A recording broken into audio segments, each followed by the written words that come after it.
முதலமைச்சர் மு க ஸ்டாலின் வரும் 28ஆம் தேதி வெளிநாடு பயணம் மேற்கொள்ள இருக்கிறார். ஸ்பெயின், ஆஸ்திரேலியா, அமெரிக்கா ஆகிய நாடுகளுக்கு பயணம் மேற்கொள்ள இருப்பதாக தொழில்துறை அமைச்சர் டிஆர்பி ராஜா தகவல் தெரிவித்திருக்கிறார். இது தொடர்பான விவரங்களோடு சிறப்பு செய்தியாளர் தமிழரசி இணைகிறார்.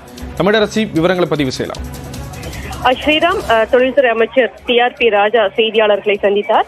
இந்த செய்தியாளர் சந்திப்பில் இந்த 2 நாள் முதலீட்டாளர் மாநாட்டில் எவ்வளவு கோடி ரூபாய் முதலீடுகள் ஈர்க்கப்பட்டது, எவ்வளவு பேருக்கு வேலை வாய்ப்புகள் கிடைக்க இருக்கிறது என்பது தொடர்பான விரிவான தகவல்களை பகிர்ந்து கொண்டார். அதன் பிறகு பேசிய அவர், இந்த மாநாட்டின் மூலம் மேலும் பல லட்சம் கோடி முதலீடுகள் தமிழகத்திற்கு வரக்கூடிய வாய்ப்புகள் இருப்பதாகவும், இந்த மாநாட்டிற்கு வந்த பல முதலீட்டாளர்கள் தொடர்ந்து தமிழகத்தில் இன்னும் புதிய முதலீடுகள் மேற்கொள்ள விருப்பம் தெரிவித்திருப்பதாகவும், அதற்காக தங்களை வெளிநாட்டிற்கு அந்தந்த நாட்டிற்கு அழைத்திருப்பதாகவும் அவர் தெரிவித்தார். இந்த நிலையில் வரக்கூடிய 28ஆம் தேதி தமிழக முதலமைச்சர் மு க ஸ்டாலின் ஸ்பெயின் நாட்டிற்கு செல்ல இருப்பதாகவும், அதனைத் தொடர்ந்து அவர் ஆஸ்திரேலியாவிற்கும், அதனைத் தொடர்ந்து அமெரிக்காவிற்கும் செல்ல இருப்பதாகவும் அவர் செய்தியாளர் சந்திப்பில் தெரிவித்தார். அந்த நாடுகளுக்கு சென்று அங்கிருக்கக்கூடிய பல்வேறு தொழில்துறையினரை சந்திக்க இருப்பதாகவும், இதன் மூலம் இன்னும் பல முதலீடுகள் தமிழகத்திற்கு வர இருப்பதாகவும் அவர் தெரிவித்தார்.